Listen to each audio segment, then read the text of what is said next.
கிறிஸ்துவுக்கு அன்பானவர்களே, ஆண்டவருடைய திருப்பெயர்களை உங்களை வாழ்த்தி ஆசீர்வதிக்கிறேன். கடவுள் இந்த புதிய நாளின் நன்மைகளை மேன்மைகளை கொடுத்து நம்மை தாங்குவாராக. தியானத்திற்காக ஒரு வசனத்தை உங்களுக்கு உண்டாக வைக்கிறேன். அது யாக்கோபு எழுதின கடிதம் 3ஆம் அதிகாரம் 5வது வசனம். அப்படியே நாவானதும் சிறிய அவயவமாயிருந்தும் பெருமையானவைகளை பேசும். பாருங்கள், சிறிய நெருப்பு எவ்வளவு பெரிய காட்டை கொளுத்து விடுகிறது. பெருமையானவைகளை பேசும், பூஸ்டிங். நாக்கை குறித்து பேசும் பொழுது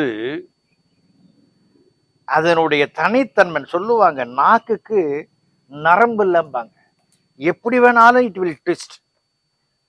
நாக்கு பேச ஆரம்பிச்சிருச்சுன்னு சொன்னாக்க, இருதயத்தின் சிந்தனைகளை பேச ஆரம்பித்து விட்டால் அங்கே தாழ்மைக்கு எதிரான காரியமாகிய அகந்தையும் மேட்டிமையும் அங்கே கொக்கரிக்கிற ஒரு நிலை காணப்படும். தாழ்மை இறைவனை வழிகாட்டும், அகந்தை தன் மேட்டிமையை வழிகாட்டும். கடவுள் இன்றைக்கு நீங்களும் நானும் இறைவனை பிரதிபலிக்க விரும்பும் பொழுது தாழ்மையை வெளிக்காட்ட விரும்புகிறார். Not the boosting. உங்களுக்கு என்னை பத்தி தெரியாதுங்க, நான் யார் தெரியுமா அப்படிங்கிற நிலைகள் அல்ல. இறைவனை குறித்த சிந்தை வரும் பொழுது, இறைவன் தாழ்த்தின சிந்தை வரும் பொழுது அதன் வெளிப்பாடு அங்கே காணப்படும். அப்போஸ்தலனாகிய பவுல் கொரிந்தியருக்கு 1ஆம் கடிதத்துல 1ஆம் அதிகாரம் 31வது மேன்மை பாராட்டுகிறவன் கர்த்தரை குறித்தே மேன்மை பாராட்ட கடவன். ஏன்னு சொன்னால், என்னுடைய சாயல், என்னுடைய பண்பு இறைவனால் தரப்பட்டது. ஆகவே என்னுடைய மேன்மை பாராட்டுதல் எங்கே வர வேண்டும் என்று சொன்னால், இறைவனுக்கு வர வேண்டும். நான் நன்மை செய்கிற பாக்கியம் எனக்கு இருக்கிறது என்று சொன்னால், the credit goes to God. என் ஆண்டவர் தான் தம்முடைய ஞானத்தினால் என்னை அபிஷேகிக்கிறார். ஒருவேளை நான் தீமை செய்கிறேன் என்று சொன்னால், அந்த credit goes to evil spirit. இறைவனுடைய சித்தம் நன்மை செய்வது மட்டுமே, நன்மை செய்வது மட்டுமே. இன்றைக்கு என்னுடைய இந்த உலக வாழ்க்கையில எப்படிப்பட்ட காரியங்களை செய்கிறவனாய் காணப்படுகிறேன்?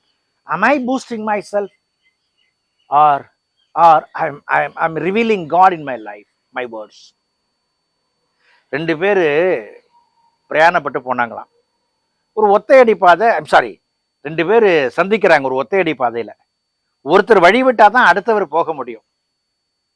எதுக்க வந்தவருக்கு இவர் மேல ரொம்ப நாள் பகை. இவர் அதை மைண்ட் பண்றதுல மற்றவருக்கு. எதுக்க வந்தவர் சொன்னாராம், வழிவிட மறுத்து விட்டு, வழிவிட விருப்பம் இல்லாமல், நான் முட்டாள்களுக்கு வழிவிடுவதில்லை என்று சொன்னாராம். நல்லா கவனிச்சுங்க, நான் முட்டாள்களுக்கு வழிவிடுவதில்லை என்று சொன்னாராம். உடனே அடுத்தவர் சொன்னாராம், நான் வழிவிடுவேன் என்று சொல்லி அவர் நகர்ந்தார். இவர் போயிட்டார். இப்போ யார் முட்டாளுங்க?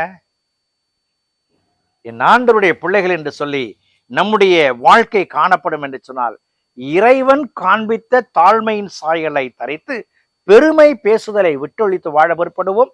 கடவுள் நம்மை ஆசீர்வதிப்பார். ஜெபம் செய்வோம். கிருபை நிறைந்த நல்ல ஆண்டவரே, நாங்கள் தாழ்மையின் மேல் பற்றுதல் உள்ள பிள்ளைகளாய், தாழ்மையின் வழியாய் வெளிக்காட்டுகிற பிள்ளைகளை வாழ்ந்து கனப்படுத்த உதவி செய்யும், பயன்படுத்தும். இயேசுவில் ஜெபிக்கிறோம், ஜெபங்கள் பிதாவே, ஆமேன்.